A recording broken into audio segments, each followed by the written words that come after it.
Mon père nous a élevés tout en cumulant ses études et un travail à plein temps, parfois même 2 emplois. Il savait être sérieux dans certaines situations, mais la plupart du temps, c'était un mec marrant. Je sais qu'au fond, il était stressé et qu'il souffrait beaucoup, inquiet par sa situation financière, sans savoir s'il pouvait payer les crédits. Pourtant, il gardait sa bonne humeur. Il ne l'a jamais perdue, même à la toute fin.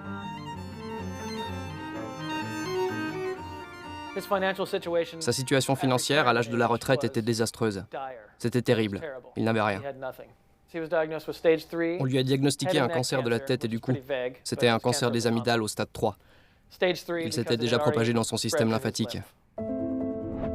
Voici Don Schlunt, le père de Braden. Comme lui, des millions d'Américains atteignent chaque année l'âge de la retraite, presque sans économie, et étranglés par les frais médicaux. L'Amérique est le pays du chacun pour soi. Pas de système collectif de retraite, pas de couverture maladie universelle. L'assurance de base offerte aux retraités pauvres ne couvre presque rien. Ils doivent payer de leur poche. Ce phénomène inquiétant touche toute la société américaine et il s'accentue avec l'arrivée à la retraite de la génération du baby-boom. Une nouvelle étude révèle une sordide vérité pour les baby-boomers. Plutôt que de profiter de leur retraite et de se détendre, beaucoup se retrouvent ruinés. Eh bien, ce n'est pas une nouveauté. La grande récession a servi de catalyseur et a aggravé la situation. Les frais médicaux ont augmenté de façon spectaculaire. Et il faut aussi souligner que les revenus de la classe moyenne stagnent depuis près de 3 décennies. Un drame ? Pas pour tout le monde. Des financiers ont inventé un mécanisme qui leur permet de tirer profit de cette détresse. C'est le marché des life settlements, aussi appelé règlement du vivant. Ce système consiste à acheter des contrats d'assurance vie pris sur la tête de centaines de milliers d'Américains âgés et malades. Une fois rachetés par des courtiers, ces assurances sont empaquetées dans des portefeuilles de vie et transformées en produits financiers qui peuvent être cotés en bourse ou revendus directement à des investisseurs partout dans le monde. Ils s'en fabriquent pour plus de 3 milliards de dollars chaque année. Des États-Unis à Genève et Zurich, voici comment le monde de la finance a trouvé un nouveau filon au rendement irrésistible.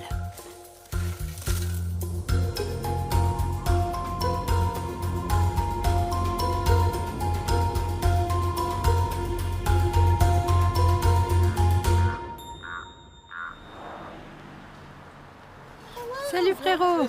Salut Sorette, Merci d'être venu. content de te voir. Tu m'as manqué. Salut Becky.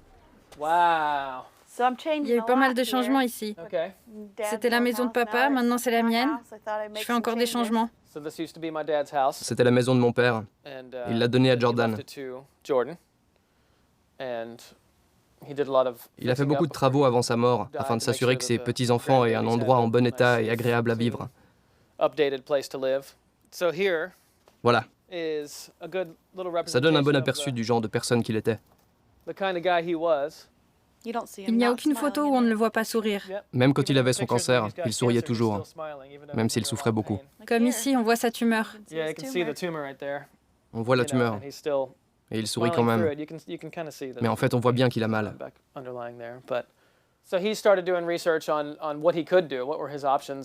Il a commencé à faire des recherches pour savoir comment on peut survivre dans ce pays quand on arrive à la retraite et qu'on n'a ni argent ni boulot.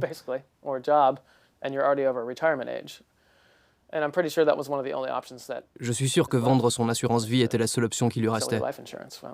Je ne savais pas du tout que c'était possible.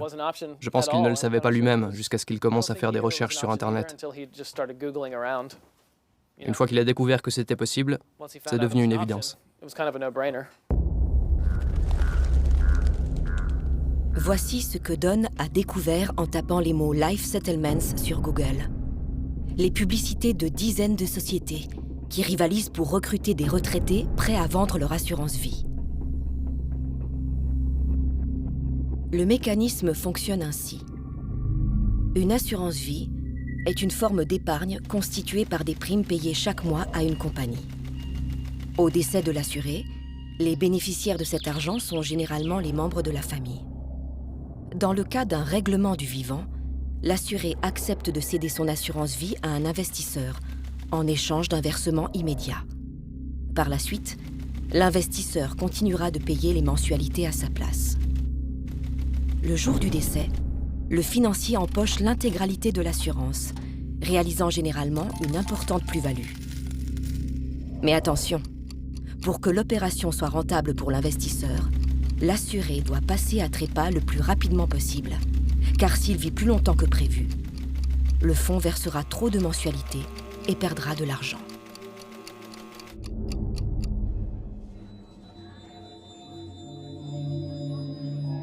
Des millions d'Américains plongés dans la détresse au moment de la retraite, c'est une chose.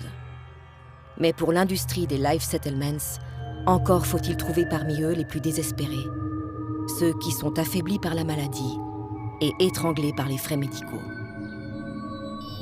Pour ce faire, les investisseurs mandatent des spécialistes.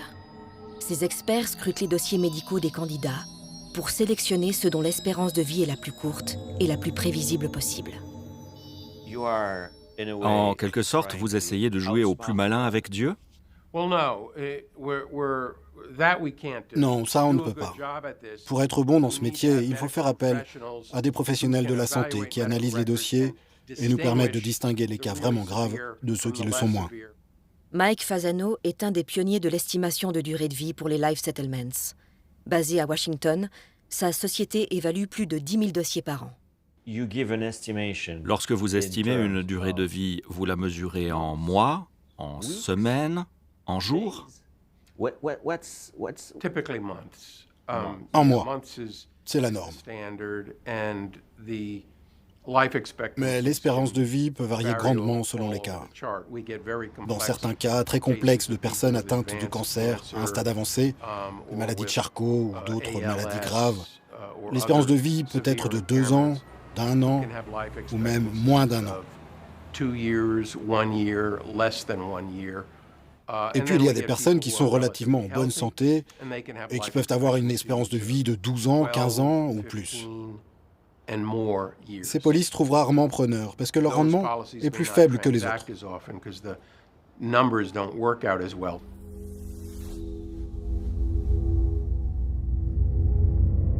Comment ces produits financiers morbides sont-ils apparus? Pour comprendre, il faut se replonger dans les années 80. L'épidémie de sida frappait le monde par surprise, provoquant la panique et l'incompréhension. Plus fort, plus rapide, plus lucratif que les traditionnelles actions de Wall Street, voici le dernier placement sans risque en vogue aux USA. La spéculation sur l'espérance de vie des malades du sida en phase terminale. La technique, racheter aux malades contre une grosse somme d'argent sa police d'assurance vie et attendre sa mort pour toucher la totalité de la prime d'assurance. Certains courtiers vont même jusqu'à jouer les intermédiaires en achetant pour revendre à un spéculateur l'assurance vie d'un sidéen. C'est d'autant plus cher que la mort est proche. Un viager, une nouvelle formule en quelque sorte. Au début, il n'existait pas encore de traitement. Et les malades mouraient comme prévu. Mais en 1995, l'arrivée des trithérapies a prolongé considérablement la vie des personnes atteintes du sida. Alors, ces fonds ont fait faillite.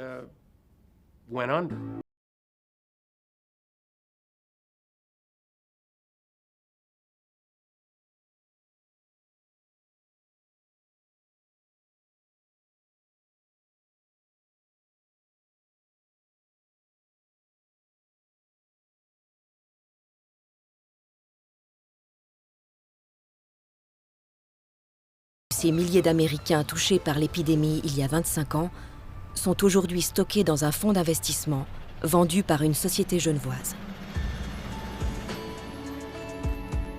Voici ce que l'on découvre en parcourant les prospectus boursiers de ce placement macabre. Le fonds Life Settlements Assets se vante de parier sur le décès précoce de 4 532 Américains âgés, dont une grande majorité sont porteurs du VIH. Chaque mois, une dizaine d'entre eux passent à trépas, ce qui rapporte un revenu régulier chiffré en millions de dollars. Pudiquement appelé maturité, ces décès tendent à augmenter durant les canicules estivales. Le montant total des assurances-vie détenues par le fonds s'élève à 434 millions de dollars. Nous avons tenté de rencontrer le gérant de fortune qui écoule ses produits sur la place genevoise. Mais rien à faire. C'est porte close. Joint au téléphone, le financier ne se montre pas plus loquace. Apparemment, les vendeurs de morts craignent la lumière. Oui, qui est à l'appareil? C'est François Pilet, le journaliste. Je vous ai envoyé un mail récemment. Est-ce qu'on peut parler français? Non, désolé, je ne ferai pas de commentaires. Même en off, nous avons des questions simples. Merci, monsieur Pilet. Au revoir. Après cette tentative infructueuse, nous avons finalement reçu des explications dans un courrier signé d'un administrateur anonyme du fonds LSA. Pourquoi viser spécifiquement des personnes atteintes par le VIH? Parce que la mortalité des personnes contaminées, en particulier celles atteintes il y a longtemps, est plus élevée que celle du reste de la population. Voyez-vous un problème moral dans le fait de parier sur la mort précoce de milliers d'individus? À première vue, le système des life settlements peut sembler troublant. Pourtant, il apporte des revenus à des personnes qui ont des problèmes financiers ou de santé. Ce soutien prolonge leur espérance de vie.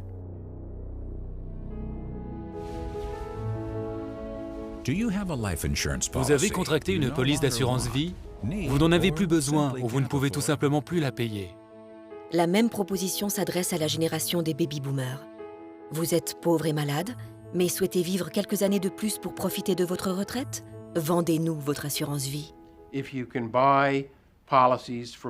Si vous pouvez acheter une police d'assurance de 100 000 $ à une personne qui a un salaire annuel plutôt bas, par exemple de 50 000, votre bénéfice sera bien meilleur comparé à une personne dont le revenu est de 250 000 $ par an. C'est une évidence. Pourquoi serait-ce mieux? Parce que leur taux de mortalité sera plus élevé. Parce qu'ils sont pauvres? Parce qu'ils gagnent moins. Il y a une relation directe entre revenus et espérance de vie. C'est une constante. Si vous avez 65 ans ou plus, que vous avez au moins 250 000 $ d'assurance vie, et si vous voulez connaître les options que vous auriez avec un life settlement, contactez-nous. Utilisez cette solution comme vous le souhaitez, pour un revenu pendant votre retraite ou payer les frais médicaux.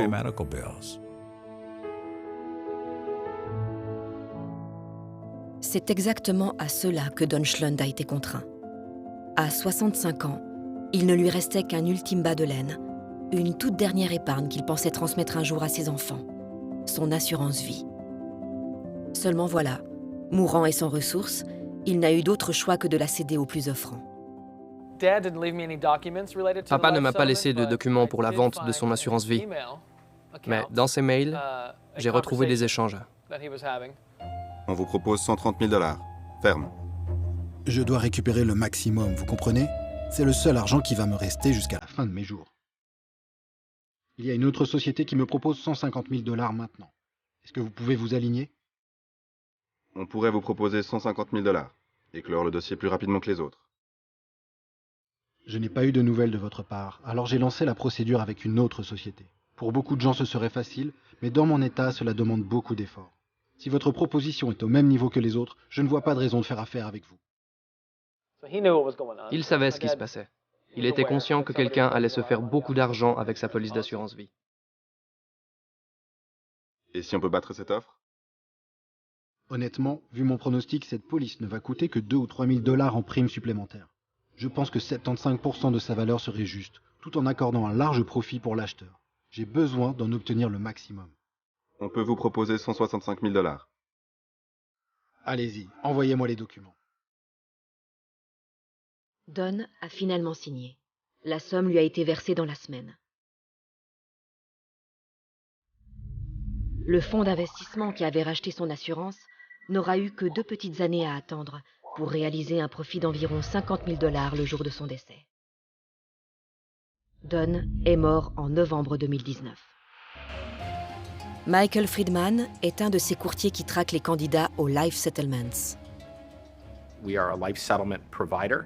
Mon activité consiste à acheter des polices d'assurance vie sur tout le territoire des États-Unis, principalement à des seniors qui ne veulent plus ou ne peuvent plus se permettre de payer leurs primes. On paye leur assurance vie au prix du marché, ce qui leur fournit des revenus pendant leur retraite pour investir, pour couvrir des dépenses quotidiennes ou payer des frais médicaux. Il faut savoir qu'aux États-Unis, il y a de plus en plus de personnes âgées. C'est la population qui, à l'échelle du pays, connaît actuellement la croissance démographique la plus forte. Les baby-boomers sont aujourd'hui 73 ans, ce qui correspond à peu près à l'âge à partir duquel les life settlements peuvent devenir une option pour eux. Avec l'âge, ils ont besoin d'aide au quotidien. S'habiller, se nourrir, se déplacer, ils ne peuvent plus prendre soin d'eux-mêmes et ont besoin d'assistance, de soins à long terme. Le système de santé actuel ne couvre pas ces besoins.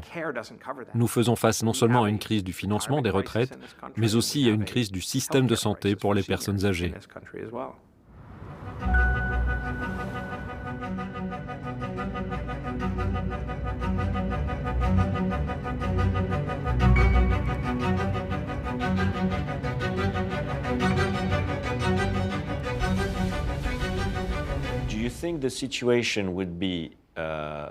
La situation serait-elle la même s'il y avait un système de santé universel aux États-Unis?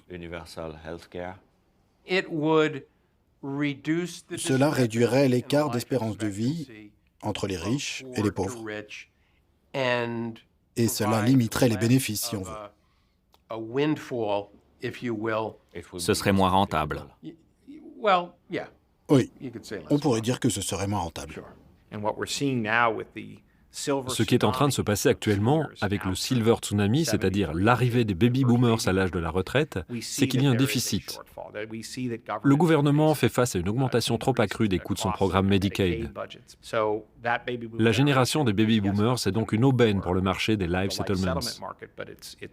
Mais c'est une solution qui provient du secteur privé pour fournir des ressources financières à la population des seniors.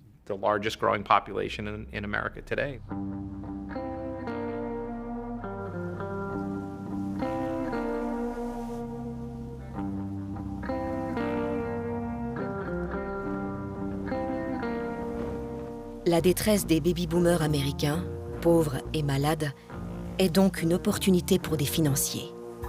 Mais qui sont-ils? Comme dans le cas des assurances vie des séropositifs des années 80, c'est en Suisse que se trouve une grande partie des investisseurs intéressés par ce pari. Plus étonnant encore, ce sont nos retraités qui ont le plus à gagner de ce business de la mort. Prenez le système de pension des retraités suisses. Il y a 20 ans, les pronostics de vie pour ces personnes étaient différents et les performances attendues ont beaucoup évolué. Vous, les Suisses, vivez plus longtemps. Il y a donc plus de pensions à payer. Investir dans les life settlements, ce n'est pas uniquement investir sur la maladie, c'est investir sur un groupe de vie dont la longévité sur 10 ans peut compenser ce déficit. C'est donc une bonne affaire pour les détenteurs de polices de notre pays qui peuvent vendre à bon prix leur assurance vie, de même que pour les caisses de pension qui peuvent investir.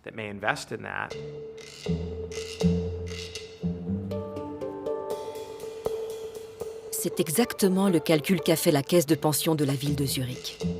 C'est une des institutions de prévoyance les plus respectées du pays qui gère les retraites de 18 000 anciens fonctionnaires de la ville. En 2017, ses responsables ont décidé d'investir 80 millions de francs dans des life settlements. Jörg Tobler est chef des investissements de la caisse de pension de la ville de Zurich. Pourquoi de tels produits sont-ils attrayants pour la caisse de pension de Zurich? Tout d'abord, en investissant dans les life settlements, nous pouvons espérer des rendements positifs. C'est quelque chose d'assez rare dans le monde d'aujourd'hui. Il est bien naturel que nous cherchions à être en mesure de financer les retraites de nos assurés. Les détenteurs de ces assurances-vie que vous êtes en train d'acquérir sont-ils particulièrement exposés à certaines maladies? Non. Le cancer, Alzheimer, le VIH. Notre objectif est de construire un portefeuille largement diversifié et non de nous concentrer sur des maladies spécifiques. Ça, nous ne voulons délibérément pas le faire. Et d'ailleurs, il n'est même pas nécessaire de le faire pour obtenir un rendement. Prenons un exemple concret. John, un retraité américain atteint d'un cancer de stade 4. Pour payer ses frais médicaux, il a vendu son assurance vie à un fonds détenu par la caisse de pension de Zurich. Le plus vite John décède, plus grand est le profit pour la caisse de pension. C'est bien juste?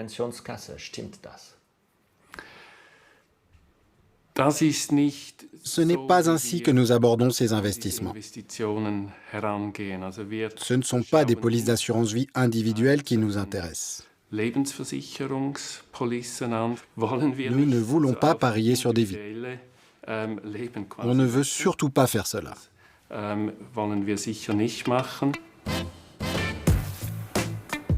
Résumons. Grâce à une excellente couverture de santé, la Suisse est un des pays où les retraités vivent le plus longtemps. Or, pour financer ces rentes, la caisse publique de Zurich doit miser sur la mort précoce de milliers d'Américains incapables de payer leurs médicaments. La municipalité de Zurich cultive un fort engagement social. De tels placements sont-ils vraiment compatibles avec cette politique?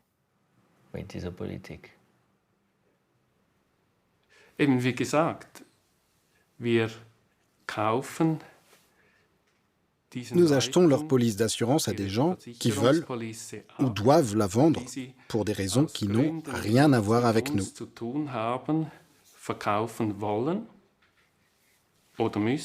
Ils n'ont pas d'autre option et souvent, ils ne peuvent rien faire d'autre avec cette assurance vie.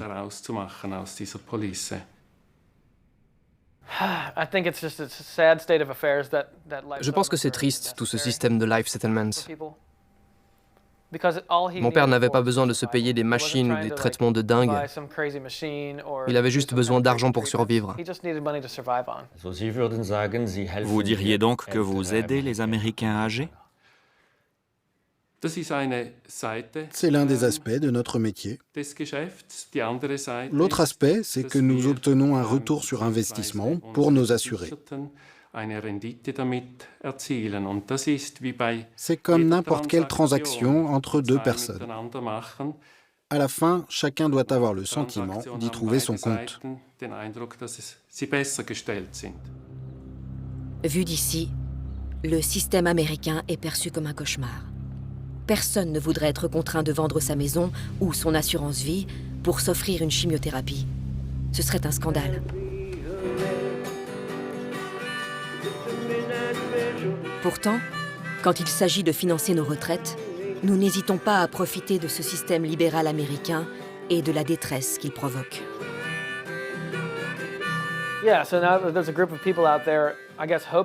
Quelque part, il y a des gens qui souhaitent le décès prématuré d'autres personnes. Est-ce qu'ils pourraient trouver une motivation pour investir leur argent dans des projets qui aideraient les autres à vivre plus longtemps plutôt? Non, ils n'ont aucune raison de faire ça. Ils souhaitent que les gens meurent plus tôt parce que ça leur permet de faire des bénéfices. Depuis la mort de mon père, c'est ce qui me travaille le plus. C'est cette injustice. C'est pas correct. L'absence de retraite, la douleur qu'il a endurée, il ne méritait pas ça. Ça me tue. Quand je pleure en pensant à lui, je me dis que le système est purement injuste.